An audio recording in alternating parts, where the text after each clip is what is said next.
I have been alive nearly 36 years now, yet I'm still trying to understand how to become human and learn to live.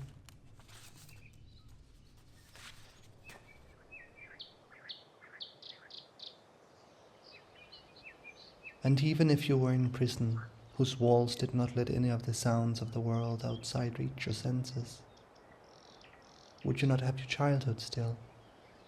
This marvelous, lavish source, this treasure house of memories.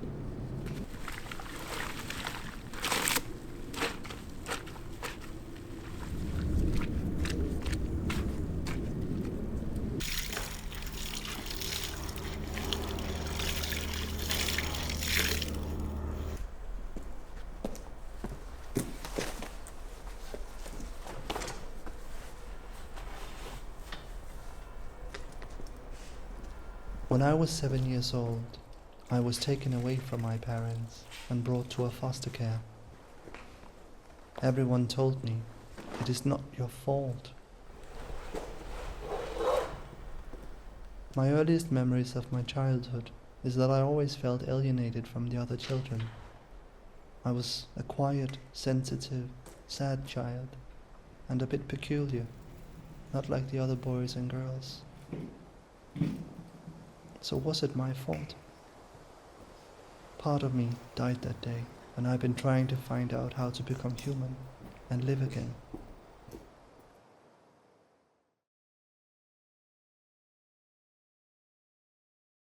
My childhood influenced me much more than I would have thought. There are still things from that time that preoccupy me a lot.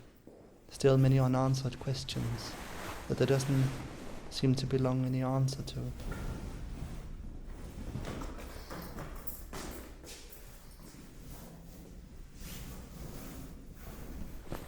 When I started on this project, I found a list that I had written in my early 20s, and it writes, Guideline to Behavior, in which several entries describe how to act in society in order to blend in. And one of the entries write, Don't be yourself.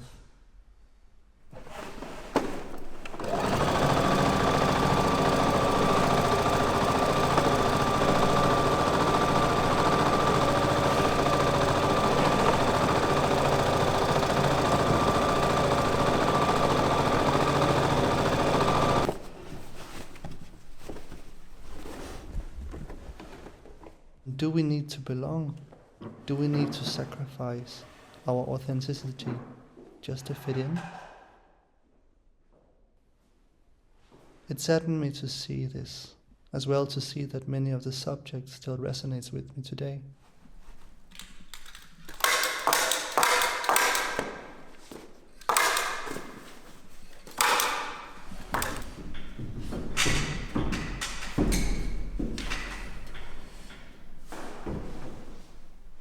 At that time, I had made a series of poems, and it writes, I wish to become a flower. That will be my legacy. Sow my ashes, and as a phoenix, I will rise as a flower upon my tomb. May I be a dandelion, to become snow in spring.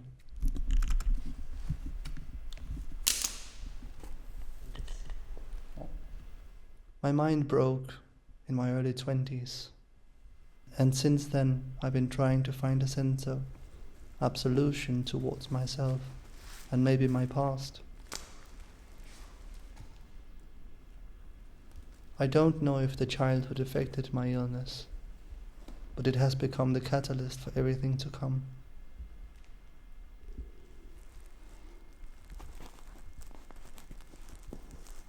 I have been wandering, meandering aimlessly along in my own world and solitude. balancing on a ridge, stumbling towards the edge of the inner world, to fall, cascading into the nocturnal realm of the unconsciousness, mingling with those repressed memories I once considered monsters, and the abyss I fretted is now my womb.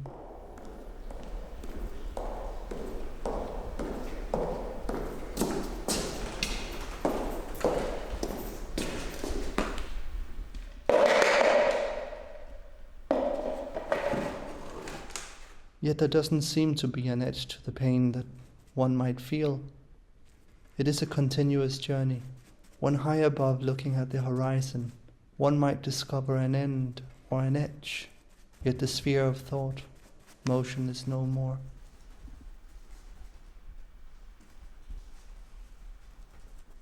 Your pain turns to wound and wound to scar, and you learn to live with them.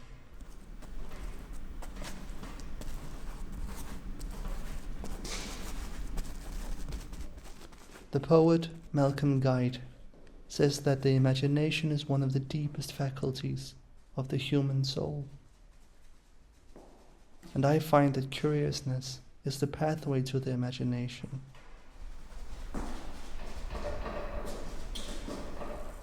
I remember when I was in most of need of help. My curiousness brought me out of my comfort of my own four walls, searching for something that could heal me. And when reading Keats and Yeats, I felt a little less alone, and I felt in some way that I too belonged. To live vicariously through the character of Tales of Wonder taught me empathy.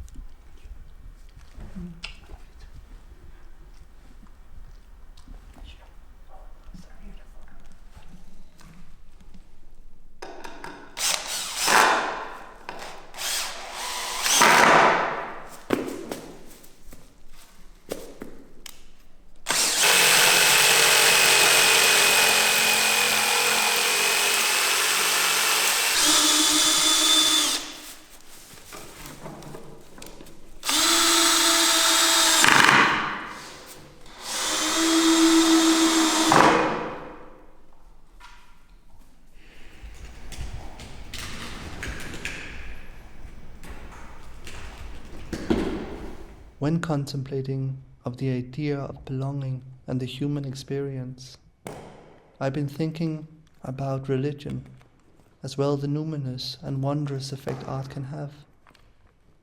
Many of the artists and writers I like from the past often have had a religious belief in some way. So I ask myself, when is it that we pray? When is it that we really need art? It is when we are hurting. It is when we feel hopeless and we ask ourselves that if we survive this, we will change and we will become better.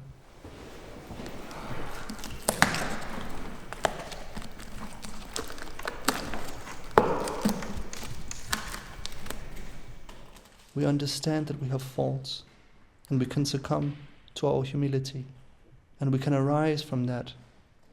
It is a state that I am comfortable in, and it is a state where you are truly able to convey something within yourself that otherwise could have been lost.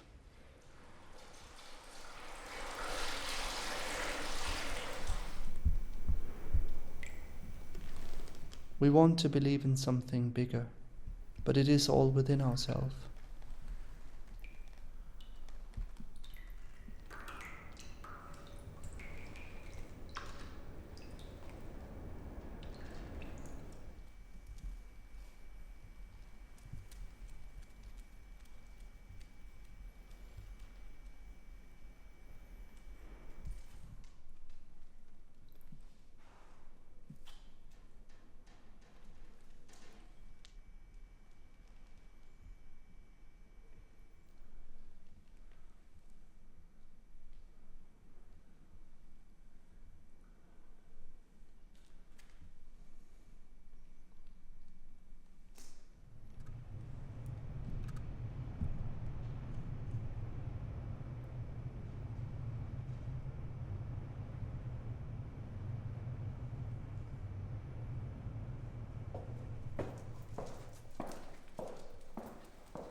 I know that when the world is too overwhelming and I can't take no more, I can just close my eyes and I can go to a place in my imagination, just like when I was a child.